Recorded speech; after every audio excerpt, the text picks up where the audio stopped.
தந்தை மகன் தூயாவியாரின் பெயராலே ஆமென். ஆண்டவர் உங்களோடு இருப்பாராக, ஆன்மாவோடும் இருப்பாராக. தூய லூக்கா எழுதிய பரிசுத்த நற்செய்தியிலிருந்து வாசகம். ஆண்டவரே மாட்சியுமக்கே. பிரிவு 17 இறைவார்த்தைகள் 11 19 முடிய. அக்காலத்தில் இயேசு எருசலேமுக்கு போய்க் கொண்டிருந்த போது கலிலே சமாரிய பகுதி வழியாக சென்றனர்.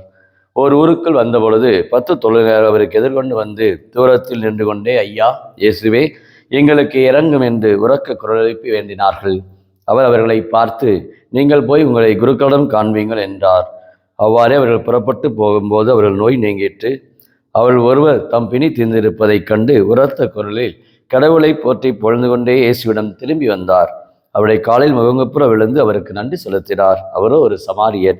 இயேசு அவரை பார்த்து, 10 பேர்களின் நோயும் நீங்கவில்லையா? மற்ற 9 பேர் எங்கே? கடவுளை போற்றி புகழ் அந்நியராகிய உம்மை தவிர வேறு எவரும் திரும்பி வர காணோமே என்றார். பின்பு அவரிடம், எழுந்து செல்லும், உமது நம்பிக்கை உனக்கு நலமளித்தது என்றார். இது வாழ்வு தரும் கிறிஸ்துவின் நற்செய்தி. கிறிஸ்துவே உமக்கு புகழ். இறையேசுவில் பிரியமான சகோதர சகோதரிகளே, பொதுக்காலத்துடைய 28வது இந்த ஞாயிற்றுக்கிழமையிலே ஆண்டவர் இயேசு நம்ம ஒவ்வொருவருக்குமே இந்த நன்றி உணர்வை பற்றி இன்றைய நாள் வாசகங்கள் அனைத்துமே நமக்கு அருமையாக எடுத்து கூறுகிறது. நன்றி மறப்பது நன்றென்று, நன்றல்ல அன்றே மறப்பது நன்று என்ற வள்ளுவருடைய கூற்றுக்கிறங்க, காலத்தினால் செய்த நன்மை சிறிதாயினும் அதை ஞானத்தின் மானப் பெரிதாக கருத வேண்டும் என்ற வள்ளுவருடைய அந்த கூற்றுக்கிறங்க, இன்று நம்முடைய வாழ்விலே ஆண்டவர் நமக்கு பல நன்மைகளை கொடைகளை கொடுத்து கொண்டே இருக்கிறார். நன்றி சொல்லுகிறோமா? அல்லது நாம் வாழக்கூடிய இந்த சமூகத்திலே நாம் பெறக்கூடிய ஒவ்வொரு அன்றாட வாழ்விலே பெறக்கூடிய அன்றாட தேவைகள் அனைத்துமே கடவுளுடைய அருளால் நமக்கு கிடைக்கின்றது. நாம் பயன்படுத்துகின்ற சீப்பு, சோப்பு, கண்ணாடி மற்றும் நாம் பயன்படுத்துகின்ற அன்றாட வாழ்க்கை உணவு, உடல் தேவைக்காக இன்னும் உணவு, நம்முடைய அன்றாட வாழ்க்கையை பயன்படுத்தக்கூடிய பொருட்கள், ஒவ்வொரு நாளும் பல்வேறு இடங்களிலிருந்தே உழைக்கின்ற மக்கள், அது வழியாக நாம் பெறக்கூடிய அன்றாட நுகர்வு தேவைக்கான அனைத்து பொருட்களுக்கும் இன்றைக்கு நன்றி உணர்வோடு இருக்கிறோமா? நாம் இன்றைக்கு அந்த நன்றி உணர்வை இன்றைக்கு மறந்து விட்டோம் என்று தான் சொல்ல வேண்டும். இன்றைக்கு நிறைய குடும்பத்திலே இன்றைக்கு நன்றி சொல்ல வேண்டுமா, நானே நன்றி சொல்ல வேண்டும், நன்றி சொன்னால் எனக்கு என்ன என்று ஒரு மெத்தன போக்கு இன்றைக்கு வந்து விட்டது.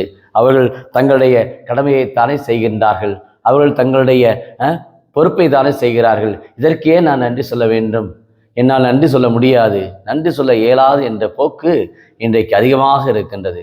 இதைத்தான் ஆண்டவர் இன்று முதல் வாசகத்திலே 2 அரசர் புத்தகத்திலிருந்து எடுக்கப்பட்டிருக்கிறது. நாமான் நோய் நீங்கி நலம் பெறுகின்றார். அவர் எலிசாவுடைய அந்த வார்த்தையை கேட்கின்றார். நான் பணியும் வாழும் ஆண்டவர் மேல் ஆணை, நான் எதையும் ஏற்றுக்கொள்வேன் என்றார். நாமன் எவ்வளவு வற்புறுத்தியும் அவர் ஏற்றுக்கொள்ளவில்லை. அப்பொழுது நாமன் அவரை நோக்கி, சார், எப்படி ஆகட்டும், ஆயினும் ஒரு சிறு வேண்டுகோள், கழுதை பொழுதும் மண்ணை இங்கிருந்து எடுத்துச் செல்லவும் அடியானுக்கு அனுமதி தாரும். இனிமேலும் அடியானாய் நான் ஆண்டவரை தவிர வேறு தெய்வங்களுக்கு எரிபலியோ வேறு வழியோ எதுவும் செலுத்த மாட்டேன் என்று சொல்லக்கூடிய அளவுக்கு நாமனுடைய வாழ்விலே ஒரு மாற்றத்தை நாம் பார்க்கின்றோம். அந்த அளவுக்கு அவர் இறைவனிடத்திலே ஒரு வல்லமையுள்ளவராக, இறைவனிடத்திலே அவ்வளவு ஒரு ஆற்றலுள்ளவராக தன் வாழ்நாளிலே இறை அருளை பெறுகின்றார். எலிசாவுடைய அந்த உரையாடல் வழியாக அவர் அந்த குணமளிக்கும் அந்த ஆற்றலை பெறுகின்றார். நாமானுக்கு இருக்கிற அந்த தொழுநோயானது அவருக்கு நீங்குகின்றது. அவர் கொண்டு இருக்கிற அந்த நம்பிக்கை, இதைத்தான் இன்றைய நற்செய்தியிலே நாம் பார்க்கிறோம். 10 தொழிலாளிகள் இயேசுவிடத்தில் வருகிறார்கள். தொழுநோய் என்று சொன்னாலே அந்த யூத சமூகத்திலே ஒதுக்கி வைக்கப்பட்ட அவர்களுடைய வாழ்வு, ஓரங்கட்டப்பட்ட வாழ்வு, சமூகத்திலிருந்து ஊருக்கு புறம்பாக அவர்களை தள்ளி வைக்கப்பட்ட ஒரு வாழ்வு, சமூகத்தை அங்கீகரிக்கப்படாமல் வாழ்விலே கூனி குறுகி தங்களுடைய அந்த நோயினால் பாதிக்கப்பட்டு உடல் வேதனையோடும் உள்ள வேதனையோடும் சமூகத்தில் ஏற்றுக்கொள்ளாத அந்த தன்மைகள் அவருடைய வாழ்விலே பெற்று இருக்கிற அந்த நிலையிலே அவருடைய இயேசுவிடத்திலே கேட்கிறார்கள். தூரத்தில் நின்றே கேட்கிறார்கள், ஆண்டவரே, இயேசுவே, என்ற இயேசுவே, ஐயா இயேசுவே, எங்களுக்கு இறங்கும் என்று இறக்கவை என்று கேட்கிறார்கள். பாருங்கள், இயேசு சொல்கிறார், போங்கள், போய் உங்கள்கிட்ட போய் குருக்கள்கிட்ட போய் காண்பீங்கள் என்று சொல்லுகின்றார். அதில் போகிற வழியிலே பார்க்கிறோம், எல்லோரும் நலம் பெறுகிறார்கள். ஆனால் ஒருவர் மட்டும்தான் என்ன செய்கிறார்? நான் திரும்பி அந்த இயேசு சொன்ன அந்த வார்த்தைகளை அவருக்கு போய் நான் நன்றி சொல்வேன் என்று வந்து காலில் விழுந்து பணிந்து இயேசுடன் நெருங்கி வருகின்றார். பாருங்கள், அப்பொழுது ஒரு குணமளிக்க அந்த வல்லமை பெற்ற பிறகு அவர்தான் அந்த இறையாளர் சொல்லுகிறார்கள், மற்ற 9 பேர் எங்கே என்று இயேசு கேட்கிற பொழுது மற்ற 9 பேர் உடல் அளவிலே குணம் பெற்றார்கள். ஆனால் இந்த ஒருவர் மட்டும்தான் உடல் அளவிலும் உள்ளத்தளவிலும் தொழில் நீங்கியிருக்கு என்று குறிப்பிடுகின்றார். இன்றைக்கு எத்தனை பேர் இன்றைக்கு முழுமனதோடு நன்றி செலுத்துகிறோம்? ஆண்டவரிடத்தில் திருப்ப 138 சொல்லு, ஆண்டவரே நான் முழுமனதோடு நான் நன்றி செலுத்துகிறேன் என்ற அந்த இறைவாக்குக்கிறாங்க. நன்றி உணர்வு திருப்பாடல்களை இன்றைக்கு நாம் இசைக்கிறோமா, நம்முடைய வாசிக்கிறோமா?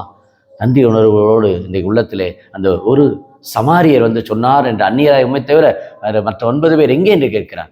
அந்நியர், ஒதுக்கப்பட்ட இனம் சமாரிய இனம். காரணம், யூதர்கள் சமாரியரோடு பழகுவதில்லை. பல ஆண்டுகளாக அவர்களுக்கிடையே ஒரு போராட்டம். அத்தகைய சமாரி அந்த பிற இனத்து யோவான் 4 பார்க்கிற சமாரிய பெண்ணை பார்க்கிறோம். இயேசுவோட அருகில் இயேசு கொடுக்கிற அந்த நீரை குடிக்கின்றார். இயேசு கொடுக்கிற அந்த நீரை பெறுகின்றாள். வாழ்வுதரும் ஊட்டு என்று சொல்லுகின்றாள். அந்த அளவுக்கு இயேசுவே தாகத்தை தீர்ப்பவராக இருக்கின்றார். ஆக அந்த சமாரிய இனத்தை இயேசு பாராட்டுகின்றார். சமாரியர் தான் நன்றி சொன்னார் என்று சொல்லுகின்றார்.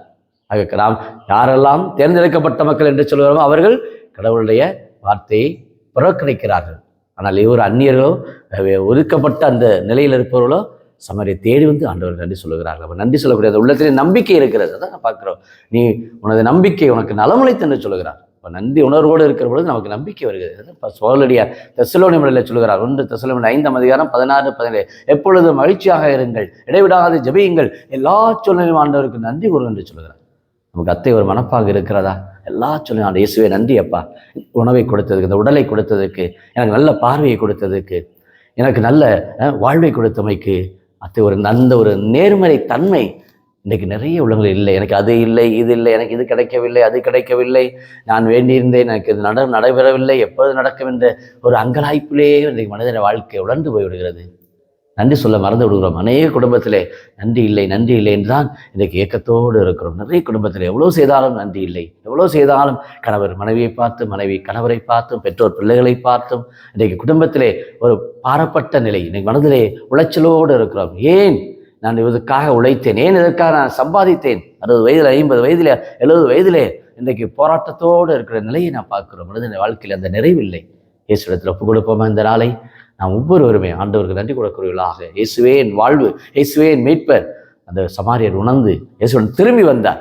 இன்றைக்கு நம்முடைய வாழ்க்கையிலும் நாம் ஒரு திருப்பு முனையாக, நம்முடைய வாழ்க்கையில் நாம் இன்றைக்கு இயேசுவால் குணமளிக்கப்பட்ட பிறகு நாம் திரும்பி வரக்கூடிய மக்களாக, இயேசுவால் ஆட்கொள்ளப்பட்டவர்களாக, இயேசுவின் ஆலயத்திலே நற்கருணையிலே இயேசுவை காணக்கூடிய மக்களாக நாம் வாழ்வதற்கு இந்த அக்டோபர் மாதத்திலே ஆண்டவர் அருமையாக நம்மை அழைக்கின்றார். ஆக நன்றி உணர்வு இன்றைக்கு குடும்பத்திலே, இன்றைக்கு உறவுகளிடத்திலே இன்றைக்கு நன்றி உணர்வோடு நாம் வாழ செய்த அந்த நன்மைகளை, காலத்தினால் செய்த நன்மை சிறிதாயினும், சின்ன சின்ன காரியங்கள் செய்தால் கூட தேங்க்யூ, நன்றி சொல்லி பாருங்க. உண்மையிலேயே அவங்களுக்கும் மகிழ்ச்சி, நமக்கும் மகிழ்ச்சி, எல்லாருக்கும் மகிழ்ச்சி. இந்த சமூகத்துக்கு அந்த பிள்ளைகளை நம்ம கற்றுக் கொடுக்குறோம், வருங்கால தலைமுறைக்கும் கற்றுக் கொடுக்குறோம். அந்த ஒரு நன்றியை நம்ம எல்லாரும் எடுத்து சொல்ல, பிறரை வாழ்த்த, பிறரை பாராட்ட, பிறரை உற்சாகப்படுத்தக்கூடிய நலமளிக்கும் அந்த இறை வார்த்தைகளை இந்த நாளில் பெற்றவர்களாக இயேசுவிடத்திலே அவருடைய வார்த்தையை கேட்டு நடப்போமா, ஜெபிப்போமா. அன்பின் பரலோக பிதாவே, அப்பா இயேசுவே, அருமையான இந்த நாளுக்காக நன்றி கூறுகிறோம்.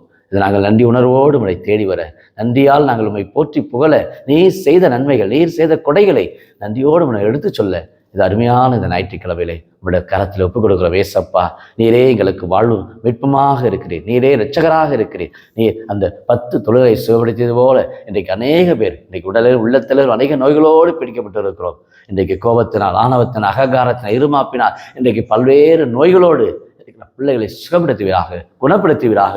உங்களுடைய அருள் ஒவ்வொருவரையும் வழிநடத்தட்டும். இந்த நாள் ஒரு இனிய நாளாக, இந்த ஞாயிற்றுக்கிழமையிலே ஜெபிக்கிற ஒவ்வொரு உள்ளங்களுக்கும் நன்றி சொல்வோம் என்ற ஒரு உளப்பாங்கோடு, மன உறுதியோடு தங்களுடைய வாழ்விலே என்றும் கருணை உள்ளவர்களாக, கிருபை உள்ளவர்களாக, இரக்கம் உள்ளவர்களாக என்றும் வாழ, அந்த நாமானை போல, அந்த சமாரியரை போல கூடிய அந்த நல்ல உள்ளத்தை, இயேசுவே நன்றி, இயேசுவே நன்றி, இந்த வாழ்நாளுக்காக நன்றி, கொடுக்கிற கொடைகளுக்காக நன்றி, வரங்களுக்காக நன்றி என்று சொல்லக்கூட இந்த யூடியூபில் ஜெபிக்கிற அநேக குடும்பத்தார் நன்றி உணர்வோடு ஒப்புக் கொடுக்கிற ஒவ்வொரு வேண்டுதலையும் இந்த அக்டோபர் மாதத்திலே நிறைவாய் ஆசீர்வதித்து வழிநடத்தி காக்கும்படி கிறிஸ்து வழியாமை மன்றாடுகிறோம். ஆமீன்.